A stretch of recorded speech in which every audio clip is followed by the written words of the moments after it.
కశ్మీర్ విషయంలో జోక్యం చేసుకోవద్దని గతంలో భారత్ హెచ్చరించినా టర్కీ మాత్రం తన వక్రబుద్ధి మార్చుకోలేదు.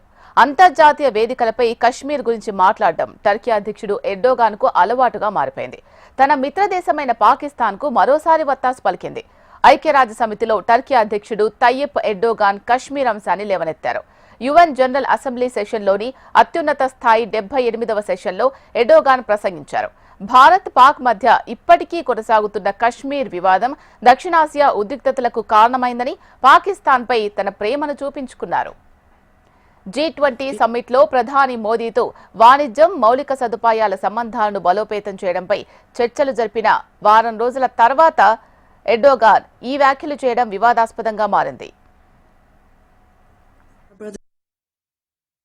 It is important to see a cooperation between the two countries when it comes to counterterrorism. The issue of Kashmir should be resolved on the basis of resolutions of the UN for the best for our brothers and sisters in Kashmir through dialogue, we hope. It is important to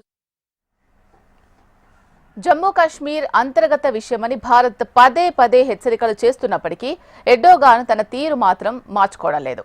ఆయన కశ్మీర్ అంశాన్ని ప్రస్తావించడం ఇది తొలిసారేం కాదు. గతంలో కూడా అనేకసార్లు దీనిపై మాట్లాడారు. 2019 నుంచి ఐక్యరాజ్య సమితి ప్రసంగాల్లో నిరంతరం కశ్మీర్ అంశాన్ని లేవనెత్తుతూనే ఉన్నారు. ఈ ఏడాది ప్రారంభంలోనూ పాక్ ప్రధాని షహబాజ్ షరీఫ్తో భేటీ సమయంలోనూ ఆయన ఇలాంటి వ్యాఖ్యలే చేశారు. నాడు భారత్ వాటిని తీవ్రంగా ఖండించింది.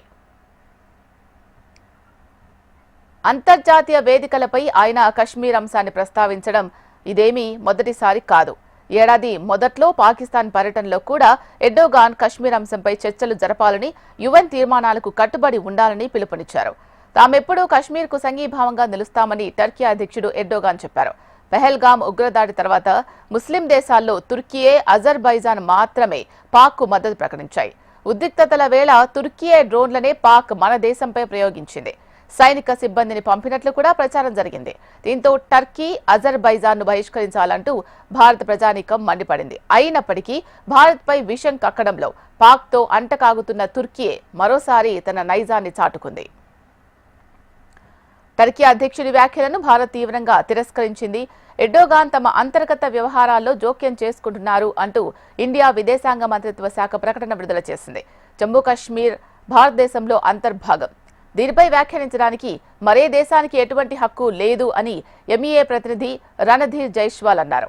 మరొక దేశం అంతర్గత వ్యవహారాల్లో జోక్యం చేసుకునే బదులు పాకిస్తాన్లో ప్రబలుతున్న సీమాంతర ఉగ్రవాదాన్ని ఎత్తి చూపాలని జైస్వాల్ సూచించారు. దానిపై ఎర్డోగాన్ యుఎన్లో మాట్లాడి ఉంటే సముచితంగా ఉండేదని అన్నారు. కశ్మీర్పై మాట్లాడే హక్కు ఏ ఇతర దేశానికి లేదని జైస్వాల్ మరోసారి గట్టిగా చెప్పారు.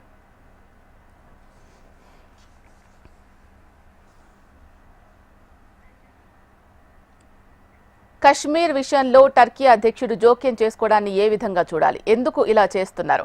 మిత్రదేశం అంటే గతంలో ఒకసారి టర్కీకి అనేక సార్లు హెల్ప్ చేసిన భారత్కు ఈ విధంగా రుణం తీర్చుకోవడం ఎంతవరకు సబబు? దీనికి సంబంధించి తన విశ్లేషణ అందించడానికి విశ్లేషకులు పెంటపాటి పుల్లారావు గారు మనతో పాటు ఉన్నారు.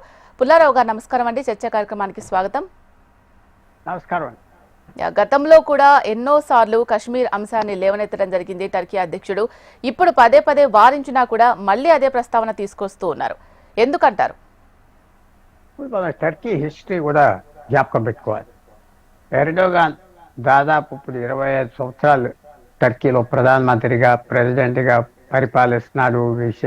వ్యతిరేకంగా ఉన్న వాళ్ళందరినీ తొక్కేశారు. దాని ముందర టర్కీ హిస్టరీ ఏంటంటే 1300 సంవత్సరం నుంచి 1920 వరకు వాళ్ళకి సామ్రాట్ ఉండేవాడు. ఈ ప్రాంతాలన్నీ పరిపాలించారు. ఇప్పుడు ఏదైతే సౌదీ అరేబియా, అరబ్ దేశాలు ఉన్నాయి, టర్కీ, ఉత్తర ఆఫ్రికా పరిపాలించారు. పెద్ద సామ్రాజ్యం అది.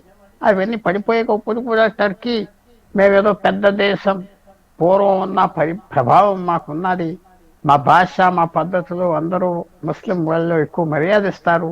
యూరోపియన్ దేశాలు కూడా పరిపాలించారు, మర్చిపోదు. హంగరీ, ఆస్ట్రియా అన్ని టర్కీ.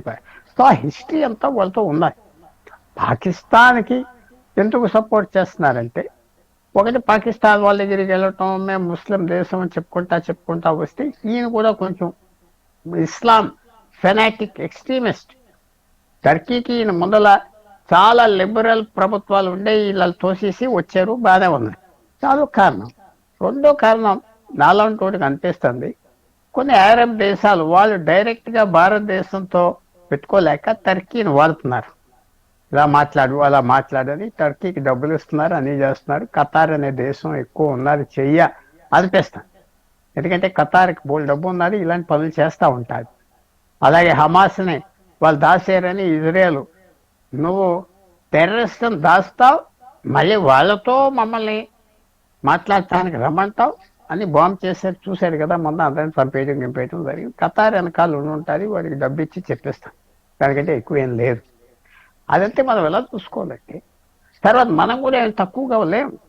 టర్కీకి ఆ ప్రాంతంలో ఉన్న విరోధీలు గ్రీస్, సైప్రస్ మనం కూడా సపోర్ట్ చేస్తాం. సో టర్కీకి అంత ఫ్రీగా మనం దారి ఇవ్వలేదు, ఏం చేయలేమని. అలాంటి పరిస్థితిలో ఆయన అప్పుడప్పుడు ఈ మాట అంటాం, ఆయన ఒక ముఖ్యత కోసం అంటున్నాడు. అది మనం ఏ రకంగా చూసుకోవాలి? ఆయన అన్న మాటలు మనకి పెద్ద ఇంపాక్ట్ ఏం లేవు.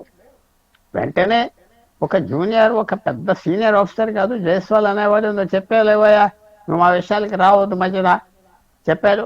నీ గొడవలు నువ్వు చూసుకో, ఎన్ని గొడవలు ఉన్నాయి నీకు, అది చెప్పారు. సో అది పెద్ద, మనం టర్కీ చెప్పింది ఎలాగా అంటే కరెక్ట్ కాదు.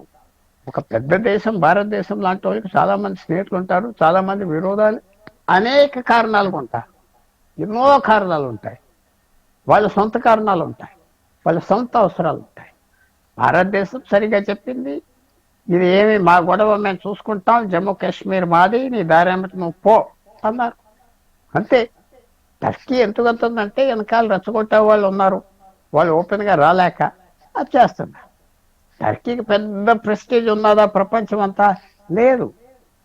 అది చెప్పుకోరు. యూరోపియన్ దేశాలతో నాటోలో ఒక మెంబర్ టర్కీ, జ్ఞాపకం పెట్టుకోండి. నాటో అంటే వాళ్ళు రష్యాకి వ్యతిరేకంగా ఫామ్ చేసింది. కానీ యూరోపియన్ దేశాల్లో సగం భాగం జోగ్రఫీగా యూరోప్లో ఉండినా, నాటోలో మెంబర్గా ఉండినా యూరోపియన్ దేశాలతో కలవనవ్వలేదు. వాళ్ళు యూరోప్లో కలవనవ్వలేదు. మీరు సరిపడరు, మీ కల్చర్ లేదు అన్నారు. సో టర్కీకి మనం వినొచ్చు ఒక విరోధం. మన విరోధి ఎందుకు అవ్వారంటే ఎందుకు అవుతారు? వాళ్ళ అవసరాలకు అవుతారు, వాళ్ళ స్నేహాలకు అవుతారు. మనం పెట్టుకోవాలని పెట్టుకోలేదు కదా. 5-6 వేల మైళ్ళ దూరంలో ఉన్న టర్కీ మనకేంటి విరోధం? వాళ్ళే కలువ చేసుకుంటున్నారు, వాళ్ళకి అవసరం ఉన్నది, లాభం ఉన్నది, మనకు తప్పదు. అందువల్ల కరెక్ట్ జవాబు ఇచ్చారు. ఎక్కువగా సీరియస్గా తీసుకోక్కర్లేదు.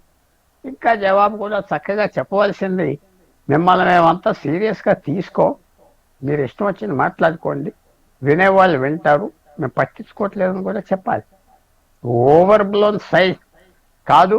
ఒక చిన్న దేశం, మీ సామ్రాజ్యం 1922లో బ్రిటిష్, ఫ్రాన్స్ అందరూ ఎరగొట్టేసి పంచిపెట్టేశారు 22 నుంచి సామ్రాజ్యాన్ని. మళ్ళీ టర్కిష్ సామ్రాజ్యం ఉండకూడదని ఒక 10-15 దేశాలు క్రియేట్ చేశారు. జార్డన్ ఏంటి, సౌదీ అరేబియా, ఇరాక్ ఇచ్చారు, కువైట్ ఇచ్చారు, చిన్న చిన్న దేశాలన్నీ. సో టర్కీ ఉన్న చరిత్రతో ఆయన ఉన్న ఫీలింగ్, చాలా పెద్ద నాయకుడు అని ఎర్డోగన్ ఫీల్ అవుతూ ఉంటాడు. చిన్న దేశం అయినా అది మనం ఆర్చీలేం కదా. అద్దం ముందుల ఎవరి మొహాలు చూసుకుని వాళ్ళు ఆనందపడుతూ ఉంటారు, చాలా బాగున్నామని. అది మనం ఆర్చీలేం కదా. అది చేసుకుంటున్నాడు, ఏదో అంటున్నాడు, అది పెద్ద ఇంపాక్ట్ లేదు. అది అన్నందుకు మనం ఫీల్ అవుతాం కరెక్టా? నువ్వు చెప్పావులే, నేను రిప్లై కూడా చేయము, నేను ఇష్టం వచ్చిన చేసుకో, నువ్వు మాకు వ్యతిరేకం చేస్తున్నావు, మేము ఎప్పుడోసారి మేము చేయవలసిన పని చేస్తాం అని చెప్పి చూసుకోవాలి. రష్యాకి ఎంతమంది వ్యతిరేకం చేస్తున్నారు, పట్టించుకోవట్లేదు, ముందరికి వెళ్ళిపోతూ ఉన్నారు. చైనా కూడా అంతే. సో అందువల్ల మనం ఓవర్గా సెన్సిటివ్గా ఉండకూడదు. సెన్సిటివ్గా ఉంటే ఎవరైనా మనం ఏడిపెట్టదు. కొంచెం బలమైన చర్మం ఉండాలి, అది భారతదేశం డెవలప్ చేసుకోవాలి. సెన్సిటివ్గా ఉండకూడదు, మనం సెన్సిటివ్గా ఉన్నాం.